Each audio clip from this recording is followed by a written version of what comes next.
Shalom, shalom, bien-aimés dans le Seigneur. Un grand merci, Nabino Nyonstobozola, Nabiso de partout.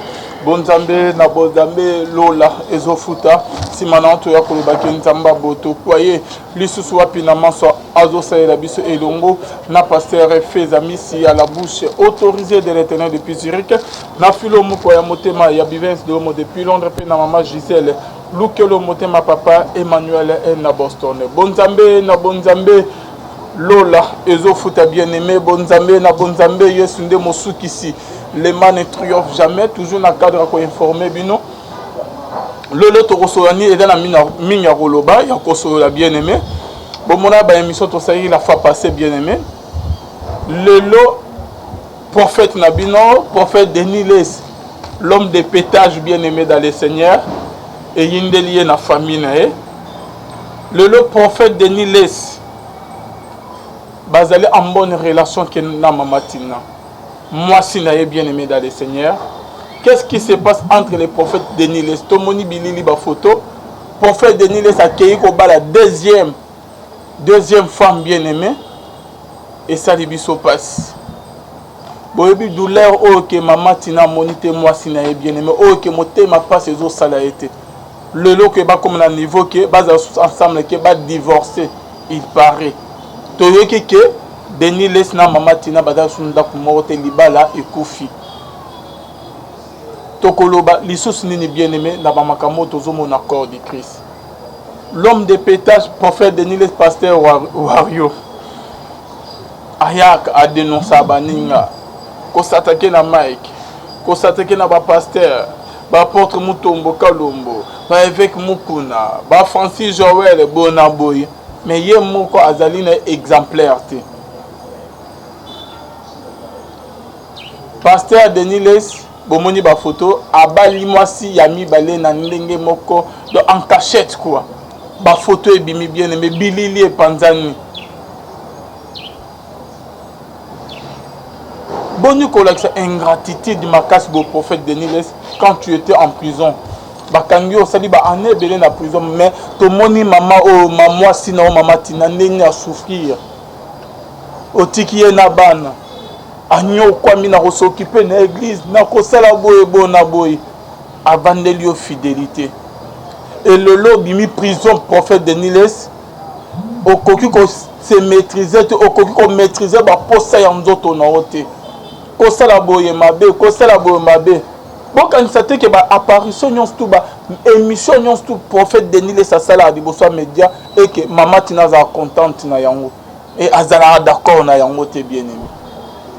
Mère aleli doléance ndenge na ndenge.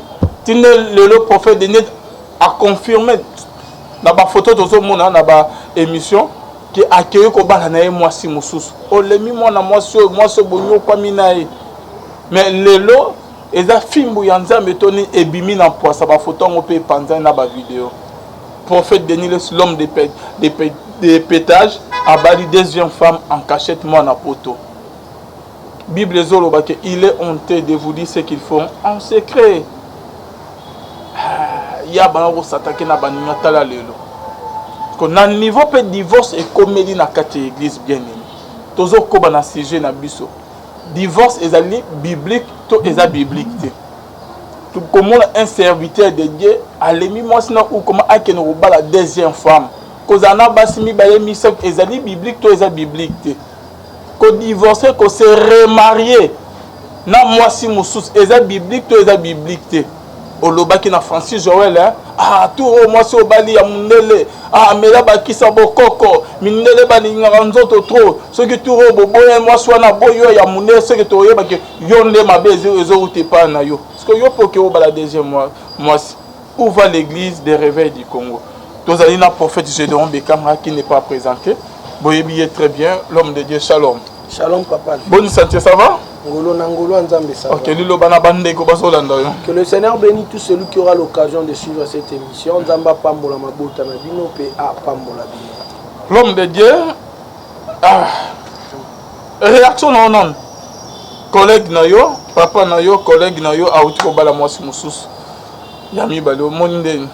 Bon, là vraiment d'office moi je suis contre. Très contre parce que le coup de divorce et s'est prononcé. Peu après pas bampakate ko prouver le pourquoi na otika moi sur à cause c'est le kabongo te wana pena commettre adultère. Et la Bible dit les adultères n'héritent, les infidèles et les adultères n'hériteront pas le royaume. Donc au moni nabi saka awa déjà que l'esprit de Dieu m'a dit que le prophète Denis, qui est un exemple pour beaucoup dans le prophétique, Nzambe, soka sali attention te, Nzambe ayebi sanga na mona prison liboso ne pe na mona humiliation. Ah bon, prison liboso na e. Naloba ngwa. OK, ouais. Yango moni siko bata Nzamba banana mutu na cachette. Maintenant le Seigneur a comme ko humilier. Azo bimisa prophète Denis laisse na poisa. Na ce qui a se ressaisir, ça sera encore plus pur. Plus pur. Est-ce qu'on est que na minute aussi que maman lemi na e parce que c'est comme si que Denis laisse lemi na maman tina moi si na e akio na ko za moi si mususu. Bon, nga tant que moi si. Na juka exemple mo nga so na le ka maman tina. Makam o bo fazo sala. Ils ont déshonoré la famille. C'est-à-dire un père responsable na batu nyonso pasteur Denis te Yesu. Ba bongoli mutema. Batu nyonso bazwa avec ba pambola maka na nzela na ye. Au moins te ko moni boza soni. Sauf que comme il est l'un de nous, on doit continuer à prier pour lui mais za soni. Ba oba na pouvoir. Il y a au moins un prophète Denis en face. Ba ebisi en face, ba conseiller en face. Ba ebisi azonga na bon sens. Parce que à qui plus loin. Plus loin. Combat la deuxième femme. Oui. Et là, ils sont combat bas mi balemi ça. Ils ont péché. Ils ont comment femme, des femmes. Bibliquement, ils ont ma bé. Bibliquement, il a péché. Péché comment papa? L'institution il y a mariage et banina deux personnes où ils ont Adam et Ève. Nzambe soit yeba que tu faba la base belé famille c'est là dans trois femmes. Mais à l'obin abendeli Adam moi Simon moko. Et Adam Adam l'air Aza kolala Ève déjà moni. Adam surtout qui a déjà Ève. Mais yoka penser à Adam. Abi cette fois-ci, j'ai vu l'os de mes os, la chair de ma chair. Donc, Azolo Baron Genèse 2, verset 23-24. Abi cette fois-ci, j'ai vu l'os de mes os, la chair de ma chair. Donc, c'est-à-dire, dès l'entrée de Jéna Kekambala, parce que thème de parler sur le mariage. C'est-à-dire, le mariage commence dans le spirituel pour venir rejoindre le physique. Parce que l'os n'est pas visible, mais la chair est visible. Mais Adam nous dit, j'ai vu l'os de mes os, la chair de ma chair. Qui a dit à Adam que cette femme était tirée de tes os?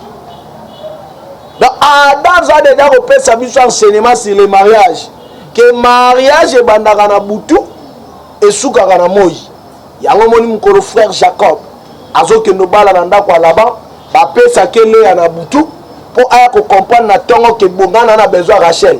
Mais la Bible là répète ça deux différences. Il y a Léa et Rachel. Babi Léa était mature et Rachel était belle. Donc c'est-à-dire, pas à moi, la maturité n'est pas touchable. La maturité c'est quelque chose de spirituel. C'est-à-dire, il y a un moment où Léa balala na boutou. Mais na moi il va na Rachel. Donc mon bal il y a solo pour bala moi si il faut moi si azala na deux critères. Azala Léa, azala Rachel. Donc c'est-à-dire Léa na kati na yo moi si faut tout mon la maturité, moi si faut la makasi na makambo butu pe. Mais na moi il faut la jolie.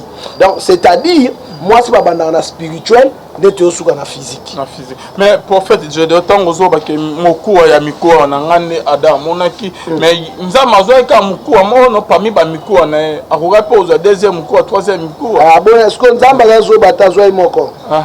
Azo moko po babi l'homme quittera. L'homme quittera son père et sa mère. Il s'attachera à sa femme. Il deviendra une seule chair. Mais ce que c'est au commun à moi sur nous moko. Et bon moi sur un balé au commun c'est-à-dire l'homme est créé pour une seule femme. La femme aussi a été créée pour un seul homme. Mais prophète Ozo Betali solo Abraham yemoko abala abasi combien? Jacob yemoko oyo betali solo ya Léa na Rachel abala abasi combien? C'était l'ombre des choses à venir. C'est-à-dire, la Bible dit, Ésaïe 8, 20, à la loi et au témoignage, si l'on ne parle pas ainsi, le peuple de Dieu sera errant. C'est-à-dire, Ésaïe 8, 20 à 22, la Bible dit à la loi et au témoignage. La loi, c'est quoi? La loi, c'est l'ombre. Place où on a Abraham, à quoi il y a 2, 3 femmes. Place où on a Jacob, à quoi il y a 4 femmes, mais pour pas 12 enfants. Or, les 4 femmes de Jacob, elles sont comme sous-soutien. Et ça la rendait maïa Eden. Prophète, tant aux autres qui ancien ombre papa, mais au fait toujours du solo. Il y a Adam non? Tant que à côté de Ève. Et ça toujours na ombre non papa? Kasi te. Et ça na ombre. L'institution pour Nzamba banda likambo libala. Joua banda kango. Asela ada des femmes te. Asela ada mwasi moko. Mais père Nabiso, père Abraham, azana na basi combien? Mokile banda na Abraham te. Oh là là. Mokile banda na Adam papa Nabiso. Yango moni Yesu l'air aye ba bengi le second Abraham te. Ba bengi Yesu le second Adam. Adam, mais Yesu moi le que je ne suis pas venu abolir la loi, mais je suis venu l'accomplir. C'est-à-dire Matthieu 5, 17. La Bible dit je ne suis pas venu abolir la loi, mais je suis venu l'accomplir. On peut accomplir que ne loko ezosanga. Donc c'est-à-dire la loi avait des insuffisances. La loi était incomplète. Yango moni bandeko na biso bolimbisanga bandeko so ba témoin de Jéhovah. Balobani. Babi niamo akufi étouffé. Moi bango balia ezate. Or c'était l'ombre. Niamango fa kufa étouffé. Oh yo Israël a kolia te me bambwande fo balia niamango eza Jésus. Parce que Jean-Baptiste était dans l'hôtel, Yesu a dit voici l'agneau de Dieu. Donc Yesu a nanda ranyama. Là batiene kurusu ba okene basi mamiku abesa kati mutema. Akufi n'étouffement. Yango nyama wana faut pas pesa banani. Bamboa ngoza banani. Bisot. Yango moni femme kananaine mkola yaka Yesu abengani. Ai biloko bana na batu ba pesa kana bamboa te. Donc mais au moment là lelo manque ya Esaïe, il faut que ba prophète. Un prophète c'est un porteur de la lumière. La lumière de la tête, Dieu m'a dit seulement. Un prophète, c'est celui qui apporte la lumière dans les Écritures. Yango Esaïe a expliqué à la loi et au témoignage. Dans ce moment, Nyamakuna a étouffé. Il faudra nous qu'il Nyamana na témoignage. Nyamane zaga Yesu. Mutakufa l'étouffement sur la croix. Donc c'est-à-dire Zangombe yote, Muto, Ntaboyo, Ongulo yote. Nyamakufa l'étouffement, c'est l'agneau. Akufa étouffé. Moi, Israël balia ezate ba pesa na bamboa c'est nous parce que Yesu yemo expliquer bamboa bazala nani pas femme cananéenne. Donc Adam de kolo mariage mutali boso bibebi aide semblable. Nzamba comprendre qu'il n'est pas bon que l'homme soit seul. Il faut na seul nani aide semblable habiter ba aide semblable abi aide semblable. Donc asale la Adam de Ève yango moni Yesu akovanda jamais na Israël l'église. Il faut Israël. Il y a Yesu. C'est totalement normal. Yesu pas dit polygame non? Adam a combien il y a Yesu a polygame ten. Adam a combien? Adam a combien? Il y a ba fidèle Adam a combien ba o ba nimilaraye. O a lobby que aya ko zo église na ye. Ba to ana nyonso nde bokota bokoksa mwasi ne moko. Qui est l'église? L'église corps de Christ. Le véritable église, ce n'est pas l'église locale, l'église universelle. Donc c'est-à-dire, na papa Alvin, na américain moko, na chilien moko, na mta Paraguay moko, na uruguayen moko, soto ndambi Yesu na nenga solo, mukolana biso ni mtoko ksanani, le véritable époux, épouse pardon, pour la rencontre de l'époux. Donc Jésus n'est pas polygame. Pendant qu'azo vivre na biso lelo, aboana na Israël. Jour à otika biso ndatozongela Israël. Na minute azana Israël tazana biso. Donc polygamie pour nous eza di sum na kata Bible. La polygamie c'est un péché. Bible le Bible. Mutu o azwaki basi mibale misato. Avant abala, avant bando sambela. L'air à une église, abandi ko sambela. Mutu wana ba pesa gende charge de l'église.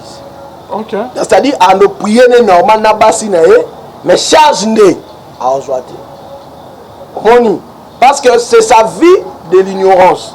Mais là, il y a une église, il y a une charge avant na basi na ye. Omoni. Mais au moins, muto déjà est bin zambe. Ok, ne ko ba lobi na ba la débat si tu es un sorcier. C'est plus que même la sorcellerie. Wandoki. C'est la sorcellerie. David, bazana bas combien? L'ombre des choses à venir. Oh. David a une ezaki ombre, il y a chose, ba chose nini à venir. OK, tu as vu verset mon la Bible. Pas de point. OK. Nazo kota Bible, tu as vu Matthieu. Tu beta du solo toujours il y a polygamie avant que tu kota sujet. Matthieu 25 1. Alors le royaume des cieux sera semblable à 10 vierges qui ayant pris leur lampe allèrent à la rencontre de l'époux. Tu comprends quelque chose par là? Le royaume des cieux, le royaume des cieux sera semblable à 10 vierges qui ayant pris leur lampe allèrent à la rencontre de l'époux. 10 vierges à la rencontre de l'époux. Prophète, il a Jésus et Moko apesi l'ICC Oyo. Il y a 10 vierges au besoin que na raconte, il y a époux na bango. Pour très bien pour gagner du temps. Les 10 vierges à la rencontre de l'époux. Ah, papa. Il y a un seul époux. Avec... Non, Jésus. Abixi dit les prêts. Mais n'a pas dit les prêts, n'a les prêts mon tazonga. Ça y est soumis. Ça bien où sont les autres? Jésus a coûté 10 commandements, ma fouteli 10 commandements 1/10. Abina 10 commandements nyon sobomo nana. Commandement bien c'est l'amour. Dans la 4 à 10 choses à Kayamoko. Yango moni Moïse a 10 commandements. Jésus a makambu 10 à la grâce. Donc c'est-à-dire les 10 femmes vierges représentent une seule femme. Yango moni Pierre a pour expliquer soit 1000 ans devant le Seigneur égale à un jour. Dans la prophétie, 0 année à rendre le Gomoko. Dans les 10 femmes vierges, c'est une seule femme. Là, en interprétant l'écriture, Jésus a coûté 10 femmes. 10 vierges. Il y a un Paul a lobby, tout enseigné l'église dans la prophétie, dans la révélation, dans la connaissance et dans la doctrine. Les 10 vierges, qui à la rencontre de l'époux, et ils ont les 10 commandements, ils ont que nous coûtent la grâce. Parce que les 10 commandements, au moment de Jésus sur la terre, Bana Israël, Bana le langage moussousté. La loi de Moïse n'a dit pas ça. Moïse n'a pas dit ceci.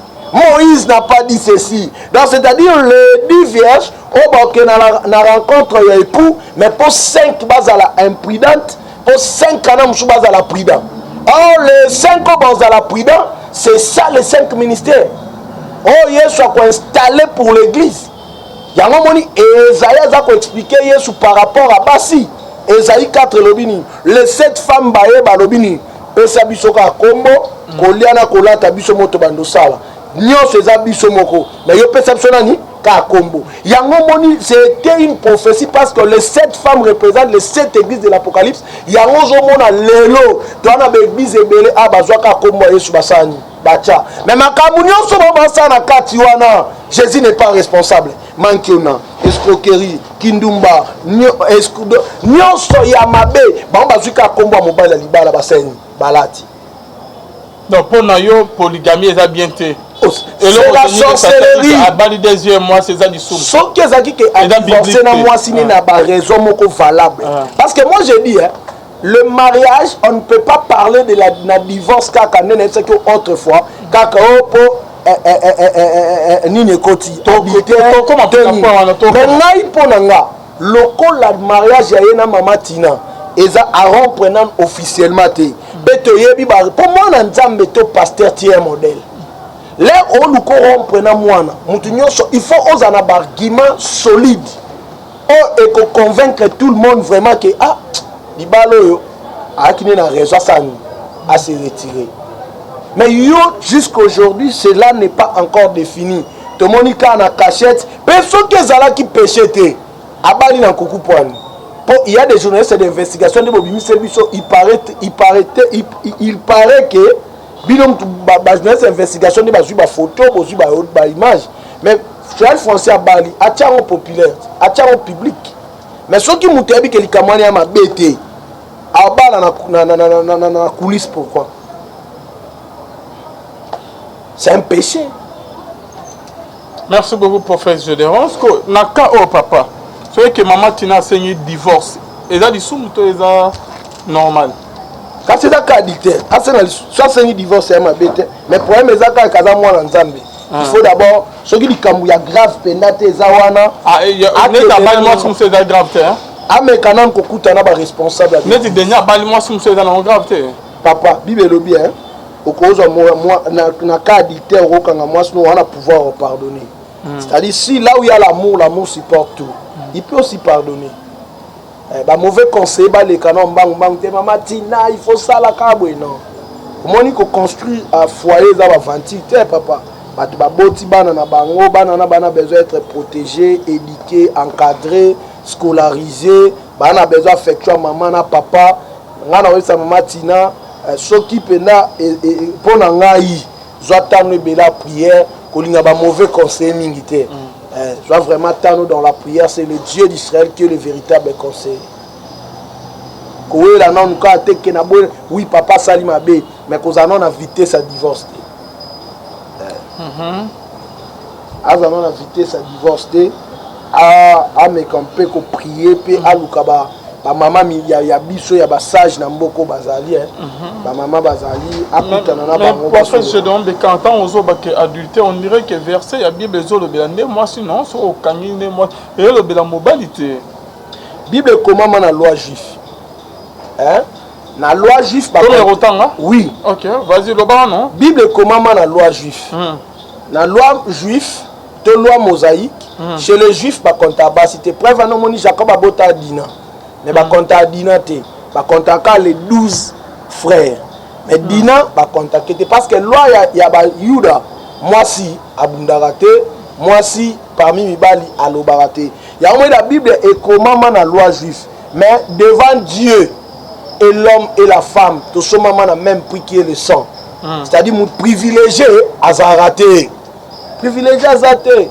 Il y a bisogno surtout comme ceux qui l'institution en mariage, la femme doit respecter l'homme. L'homme a été créé par l'image de Dieu et la femme a été créée pour l'homme. Tu vois? Mais l'homme de Dieu, il y a moi si, il y a mobilité.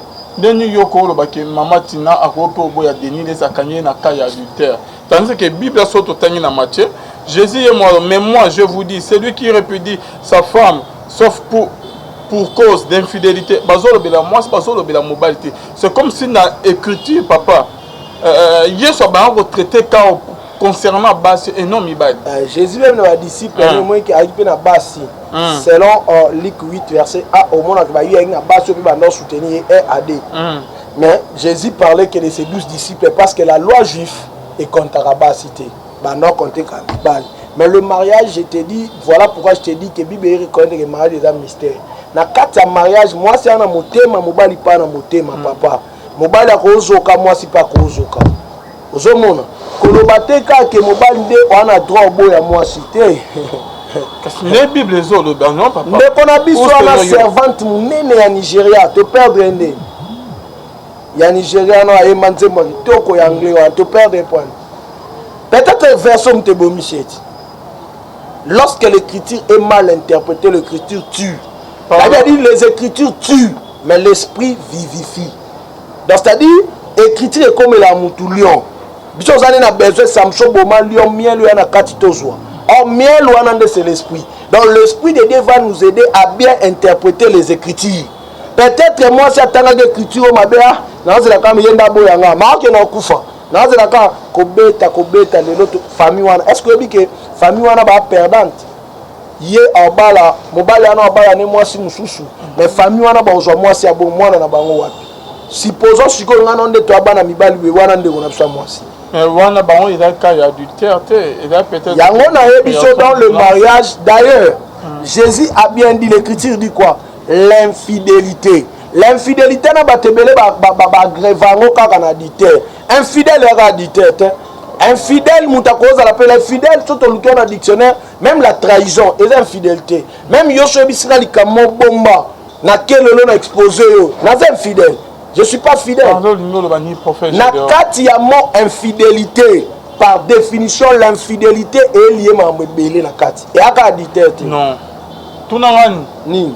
so ozwi net ke Bible nazala na wana ndako semence ozwi net ba version mosusu na Bible côté ya infidélité oyo tozotana na Louis second bazolobela yango ke net ke adultère yango nalobi na yo eda infidélité ozolobela wana te parce que Bible ezopermettre biso ke tokoki koboya na ka ya adultère et non que soki moki amanke au respect soki moki aza impoli amanke baparent noko oboya otika ye la Bible a écrit l'adultère a numéro adultère mais dans l'émission il y a des choses plus qu'adultère dans le mariage. Vaut mieux que tu commettes ta adultère que makamou soir. Ah bon? Mais Jésus a ça non? Papa, Jésus a l'obéi adultère. Le mariage est a l'obéi que moi mobile a koboya moi sinaye sauf pour la cas il y a adultère a koboya ye peut attendre vie na mususu mais en dehors il y a cas il y a adultère ko ozana droit koboya moi sinaye tu peux pardonner. Ngane na aboyi to yondo zaboyi. Moi sandoki. Ote ndenge nyota se repentir alingité au continuer. Papa, qui ça une question et banga ngungi te faut ngunya banga ki sa ngungi yo nzambo ozana ekatine ko chanter moi si on a te ko ziksa misana ya mabete bien l'homme puis d'avoir les mal de l'oeil il se cache kolinga te ko mema nzambe na terrain omoni mwasi mtalambela kayo mwasi wana asala nyonso pona yo bilamba kolia yo ba homme de Dieu comme ba perdre ba vie de prière dikona ba se bandoki moi c'est kozala ndoki ba ebana ndeni na te yo ndenge nyonso bongo na mutema yo lingite talanga alobaka na loba likambo chaque jour na loba ngone émission na bandeli susu vaut mieux moi c'est ndumba que moi c'est ndoki. Ah bon? Boyo avant que nos balenza matali sa yote. Il y a des avant choses que beaucoup maintenant niveau que beau divorcer. Mais prophète le rôle Elisa lela la sinamite ebisa bi mwana kufi. Abisi sinamite abi le Seigneur me l'a pas révélé. Dieu est souverain. Ana biloko nyonso lemsu afungola avec le temps.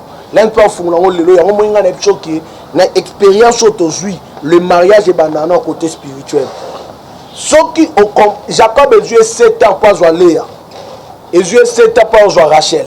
Donc c'est-à-dire so batali temps on a pour azana et Dieu 14 ans. Tu vois? Donc c'est-à-dire joie tant on son fiançailles dans la prière. Consulter Nzambe na yo bien. Parce que le mariage est dans la spirituel de toi embrasser côté physique. Batunyo sur le mariage na Rachel, basuka na olela. Donc c'est-à-dire, sur le mariage na Rachel, olela. Talatina, Léa na Rachel ba mananda kwa papa, mais Rachel abimina na thérapie ta papa na bango, thérapie na ideni, akena kisa mbonga papa. Rachel c'est l'image du matériel. La beauté, le matériel. Cherche une femme spirituelle d'abord. Le matériel viendra après. Mbongo yaka na sima. Banana mwasi na pasi to banana mobali na pasi. Bo associer Nzambe makambo na sima. Iba tebele ba jouer dans le mariage poani. Balandi Rachel. Rachel les amis. Mobali avani babi mwasi ki to pe bana famille mbongo. C'est-à-dire il y a pas l'amour, il y a des intérêts. Lobi so bokei bo aka na place bosuka Rachel akoma raté. Rachel akoma kanate, Rachel asuka na nzela.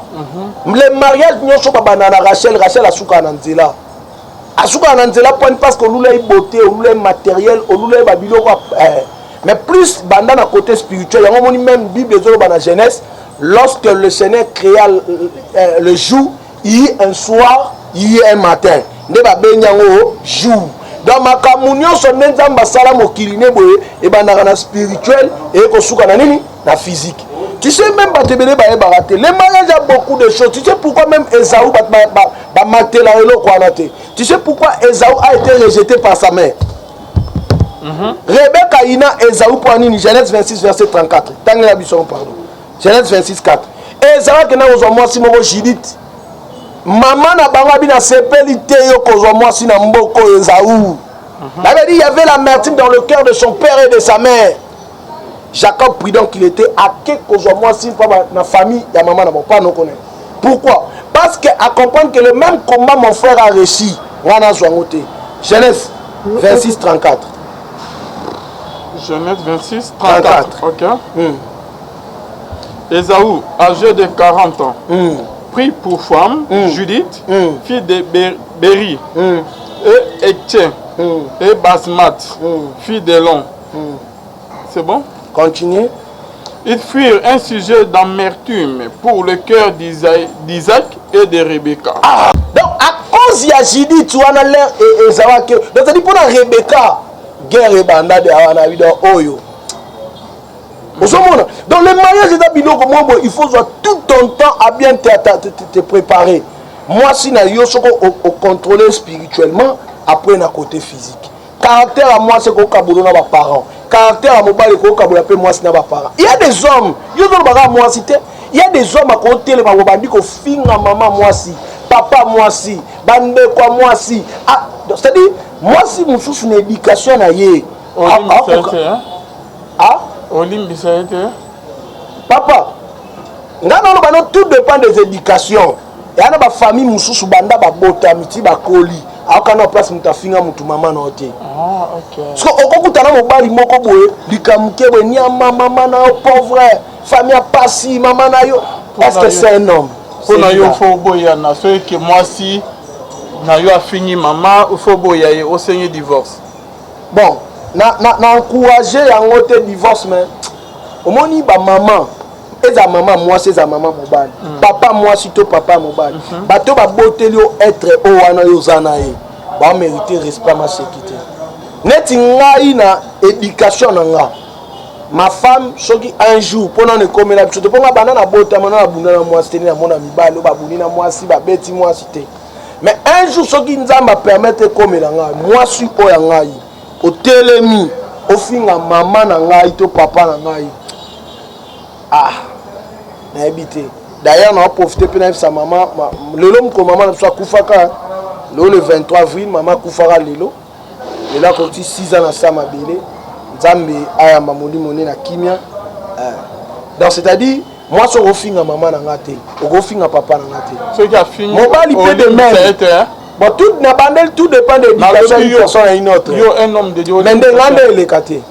au seigneur divorce et les caté aux gens na habité surtout comme on a divorce pour nous comme ngate mais na lo babo et les caté comme on a niveau na ndé ce que yé et ya ndenge nini o comme na niveau wana parce que yo lobi que dans la makamo il écoute adultère au ko bino mibali bosser un divorce bon supposons bimebe moi c'est abeti maman bino abeti à l'agonie mobile a solo soye neti ngana éducation na ngai maman nga mo ngana na simbete yo simbela ngai c'est bible lobi faut lire ça non c'est kasi ya wana ono bat siko soko e sala ma de trop to moi sindo beta ke bon akufi to mo ta papa libala na ba réalité moko papa vini yo ko imaginer te batebe ba mona ka libala na ba réalité msu papa vini oka na sango ozo mona mwasi na yo mwasi mbongo yo bomba oyebi ke toka na 30 000 ya boye mpona baprojet tel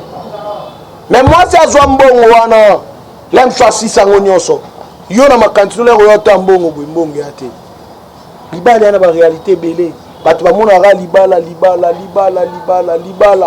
mais libala yana baréalité ebele net papa nande yo o expliquer biso boye bande o bazolanda biso parce que bible lobi ke tant na ka ya adultère net yo lobi ke tala ba makamusu e ko tinda biso miba to boya basi na biso ke to senga divorce to sa divorcer bande o bazolanda biso net nini o yeleki adultère o ke Jésus a lobi na bible et lor nini ko tinda biso su ke to senga divorce ezana makambo ebele papa vi neti ya liboso mwasi ya ndoki obo se repenti na nko il faut divorcer oh nakabo no toi même expliquer tout ça pena mos 3 batu mbe bokota mondia mo bible boye soki batu mbale bo balani boko même cher choza même cher na ndoki imaginer donc c'est-à-dire so ya pumwe na buto pumwe pe na yo bobo même cher oh on sait qui a boza même cher Balvin moi c'est ndoki na bondeli nzambe na bengi batu olingi kotika kindoki te tu dois partir yami balé lisusu il y a beaucoup de cas papa ville supposons moi c'est salité na te yo ndenge nyonso ndako ezala propre yo so bakamana nga baenda kwa ezala ga salité comme on ka ko humilier nga salité so na lobi oyo kate so na ko ka soni wana te je me retire au seigneur divorce oh mais papa ville Et l'autre, on dit mariage, on se marie pour on se marie une seule fois. Le mariage, on va le faire pour le reste de nos vies sur la terre. Il y a un moment dans le batu oyo, ba kota qui mariage, ça va consulter Nzambe. Ce moment est compliqué. Bible est clair, Marc 10 verset 9. Bible le Bible. Et là on a sangisi to kabolate. Mais et ana makamba mabala pe belozo mono Nzambe mtasangisa na été. Parole le bique et dans la bamakambe belé ok ko pour kabola mabala mingi ok Nzambe sangisi. Et le qui dit c'est yann na tout non. Et dans la bamakambe belé ok ko sala ke et le qui adultère je te dis. Il y a des choses adultères tout bien. Et donc c'est-à-dire adultère yemoko va bien.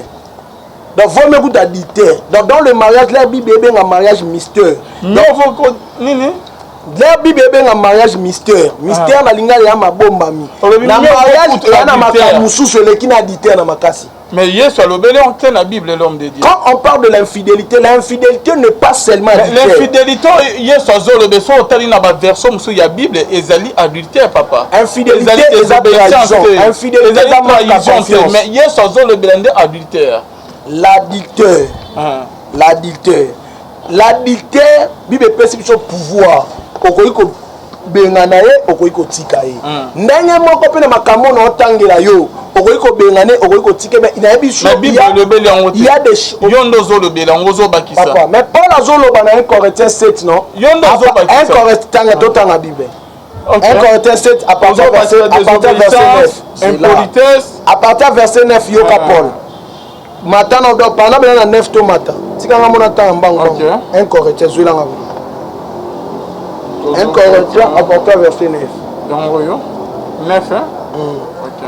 1 Corinthiens 7. 7 ça partir à 9. Yoka Paul a bien. Yoka, tu vas 10. Abi, à ceux qui sont mariés, j'ordonne non pas moi, mais le Seigneur, que la femme ne se sépare point de son mari. Aïe, aïe. Tu comme à 12, 1 Corinthiens 7, verset 12, Yoka Paul. Aux autres, ce n'est pas le Seigneur, c'est moi qui dis. Si un frère a une femme non croyante. Donc c'est-à-dire, il y a des moments où un ministre de Dieu a eu soit oh Nzambete. Oh mon expérience n'a pas eu. Mais Paul c'est un ministre comment? Mon expérience n'a pas eu. La Bible n'a pas eu. Paul était prophète. Paul. Paul c'est un ministre de Dieu non? Ah. Paul c'est un appelé de Dieu. Moi si je suis un appelé. Mais on sera seul maître. Non, selon Dieu, selon moi, ne Paul a le bien, selon yo. Mais et dans la matambo, il est adultère. Ok. Paul dit, Paul dit ceci. Soyez mes imitateurs. Comme moi j'imite Christ. Donc Paul a imité Christ, à 5 peu tu vas imiter. Ce qui t'a imité, c'est que le Paul quelque part, selon moi Paul. Nous aussi nous sommes des ministres. Appelés par Dieu, travailler avec le Saint-Esprit comme Paul. Et nous aussi, on peut dire selon moi. Donc il y a des choses que l'homme de Dieu peut parler et Dieu a approuvé. Voilà pourquoi la Bible dit, je suis derrière la parole de mes serviteurs. C'est-à-dire, il y a des moments où ce n'est pas Dieu. Parce que Élie dit, sinon à ma parole, Dieu a accompagné. La différence, c'est parce que Saint-Esprit a mon corps. La différence, c'est modèle Paul basela ba makambo batambo na nzambe zandemo na binote puissance za masela bango. Oh nana ya bisho. Oui. Il y a des gens qui font ça makambo loko le kaba Paul a pas tana ba image té. Ale kapata na ba prophète. Lukata na yum. Na Bible ba fils ya prophète. Il y a des gens. On a zo peser. C'est là non, c'est là. Oh, OK. Est-ce que on a chance? Non non, c'est là. On a zo peser. On a chance. On a chance ya Rolanda, ya autant ba livre frère Branham. Pas tellement. Mon frère Branham. Wana ya Branham pas comment pour yebani. Mais il y a des gens dans l'émission qui l'aiment pas na kiti en commenter. Mais ba biki ba makamusu pe ba Paul ba bikate. Nzambe pas celle on makamusu ba Paul ba salate. Ozomona. Pourquoi? Parce que nulle part dans la Bible ba bio Paul a guéri na activité moko plus de 500 miracles. Mais ba frère Branham ba sala. Na frère Branham. Na frère Branham mutu akufi frère Branham aye akomi place mutakufaki osimbi mwasi mutu boye obenge na komoni asani azongi bato ebele na ba sa ba résurrection o ba Paul ba salité bien on moni bible bi acte des apôtres na ça que jusqu'aujourd'hui l'acte des apôtres continue sauf que eloko nda ba na bible c'est soute la bible continue parce que yo on peut se verser na idée eloko na loba no zaboui Paul dit ça c'est pas Dieu c'est moi nga parce qu'on est dans le baboui yo pe za bible lobi to kabona na ba par rapport à l'ité après ça Paul mais ça écriture Yesu a bien azo pesé kilo par rapport à la Bible oui tout ministre ba prophète ba pétage hein ba Denis laisse ba Paul peut pas Paul azo pesé pour les kilos papa Paul azolo ba parmi bino ba msu ba zu atabase ba tata na bango ezaki génération ah le bel prophète c'est papa oh et ben on le bel ah non mais les hommes de l'église bon c'est comparé na ba Élisée te ba on ba les kilos te Élisée ba daka ba prophète des nations Paul n'était pas un prophète des nations Paul était un ministre comme asa kilo ne petit ni ne comme et petit ni ne comme ça Paul kilo peut changer ça on le dit Paul a le dit que Paul nga pe na lobby ce qu'on zo ba kisani la Bible dit dans la foi ajouter l'intelligence n'est-ce pas mais l'intelligence c'est pas le la Bible que divorce na cas adultère parce que yo zo lo ba que selon yo et dans ba makambo écoute adultère OK permettre dans le mariage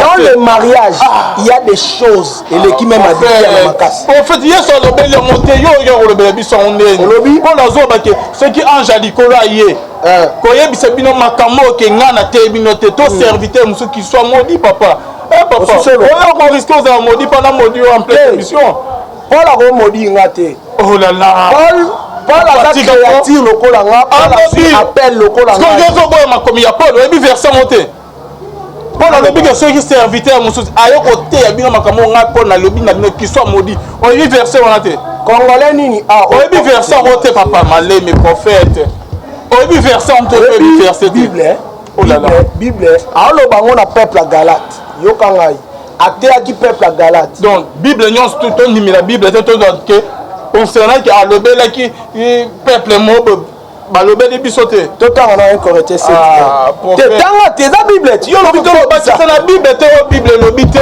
un correcteur 7 ko bakisa na Bible te o Bible lobi te dans le mariage oh là là il y a des choses plus que même l'adultère c'est pour cela bino nyons tout beaucoup mo divorcer ba ça nzambo divorcer vous parlez dans les sources moi personnellement vous encouragez ça non ko divorcer ana mwasi na ndako mais munga siko na ramenaka mutu nde ko yebisa ye lobi wana eza na kati ya Bible te prophète Gédéon ozobakisa makambo elobi te nde ramenaka mutu ko yebisa mutu oh là là balobaka na mutu boye soit sage soit prudent mpona nini omoni Bible wana otanga acte des apôtres et c'est la continuité à Bible la continuité que acte des apôtres et c'est la biso engelo babo omoni mariage wana omona mwana mariage yo papa vin obimaki ozonga boy a soufflé au papa keba biloko ngolia et na poison yo bi solo ana bengi madame bovandi boye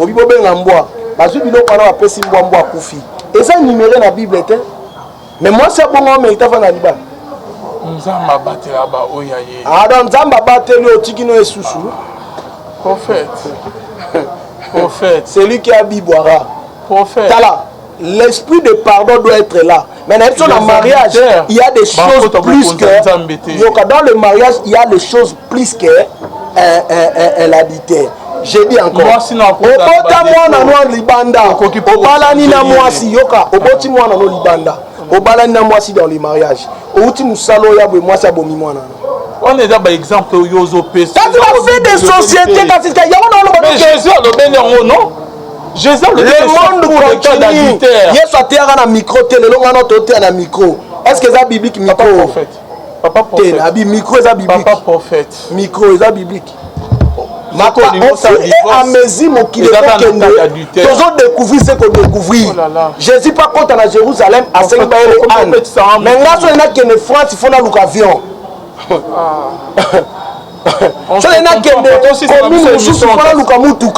Dans le monde évolue. C'est-à-dire au fur et à mesure de vivre, ma camoué continue. Paul, Paul Wanoté, Toloba. Nana Memoka na réflexion moi. Je suis un prédicateur et enseignant de la parole. Tant que 1 Corinthiens 7:1. Au moment que Paul l'air azala qui n'est normal, Paul a tiré le makamou yaba, makambo ba mariage té. Paul a tiré le makamou té au moins c'est té à tété. Paul a eu le bango quand atika kangoté. 1 Corinthiens 7:1. Tant que pensé à nous. Pour ce qui concerne les choses dont vous m'avez écrit. Pour ce qui concerne les choses que vous m'avez écrit, Paul a quitté. C'est-à-dire il a accueilli parole à bien Sili. Mais là accueilli ba kangié. Ah Paul en prison. Ba okomele ba lettre. Ba bina simana yo. Tala makamu basi ba comme ça là. Tala makamu. Donc c'est-à-dire Paul a comprendre que niveau na ticket ba tellement le monde évolue. Makamu comme ça n'est pas la bande répondre. Dans le lot peut faire Paul a zaga en vie. Ce qui le lot bazon si Paul en vie. Alors le bande na le bande. Prophète. Si frère Paul était en vie aujourd'hui, il pourrait te dire ce que j'ai dit. Nana yo. Nana zo comprendre l'écriture té. Nana yo. Yo zo comprendre l'écriture. On comprend bien, mais moi j'interprète l'écriture. Et je te donne la pensée cachée de l'écriture. Oh là là. C'est-à-dire, les écritures tuent, mais l'esprit vivifie. Tu n'as une Bible que personne ne sait pas ce que Dieu a uni. Est-ce que le mariage soit un union sur tout ça même dans 500 ans? Si on fait question liboso to banana boy. Bible lobby to séparer ton nzamba sangisi. Si on va mariage un union sur tout ça même dans 500 ans. Problème peut avoir les photos tout même.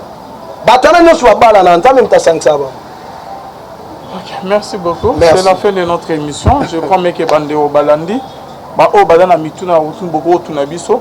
Bongo ba o ezalaka ke obotina fimoko bala ete. Mais ok obala mwasi mususu mais mama ya mwana na otikiye o ke bozala nae. Nza mazo mona o bala ni na to o bobota nae. Bon le problème c'est quoi papa Alvin? Tout temps écriture. À partir écriture là to ko zwa idée hein? Exode 22 verset 16 à 18. Exode 22. Si je n'oublie pas Exode 22, à partir de ton joie idée. Ta Bible, ok. Exode 22 verset 16. Exode 22. 16. Voilà. Ok, Totangi. Si un homme fait du dégât dans un champ ou dans une vigne, qu'il laisse son bétail perdre. Exode 22 16. 16, hein? 16. 22, 16, ok. Voilà. Si un homme séduit une vierge qui n'est point fiancée et qu'il couche avec elle, il payera sa dot et la prendra pour femme. Partie B. Si le père... si le père refuse de la lui accorder, il payera en argent la valeur de la dot des vierges. Voilà. Tu as qu'à penser au Bible bini. Ce qui m'a dit moi battu à vierge au bimi naï. Papa naï, ok n'est pas papa naï. Au pessimbo on a dot aux moi na. Mais ce qui papa n'a sepeli ne pété. Yo a au foot à dot ma pimelo moi na. Dengue le babou muto abotina moi na batu. Si le Seigneur n'a pas approuvé le mariage, bala moi na. C'est-à-dire qu'à ndeng moi le quoi au pesimbongo mais ba pimelo moi si. OK. Parce que là c'est être insensé. Bala mwana batu bongisa makambu c'est trop et aux arabes mingi. En tout cas. Merci beaucoup l'homme de Dieu. C'est la fin de notre émission. Votre numéro de contact et message reçu. Plus 243 89 69 71 785. Je bénis le Seigneur pour ces instants. Je bénis tous les enfants de Dieu du monde. Vraiment que Dieu vous bénisse. Nous tous on a besoin, on a un problème, on a un contact. C'est le prophète Gédéon Bekanga. Mon numéro est là. Plus 243 89 69 71 785. Kota contact Nabiso, le Seigneur vous bénira. Que Dieu vous bénisse. Merci beaucoup. Bonzambe, na bonzambe, Lola, Ezofuta, Simonante, Yoro Baken, Zamba, Boto, Point, Society.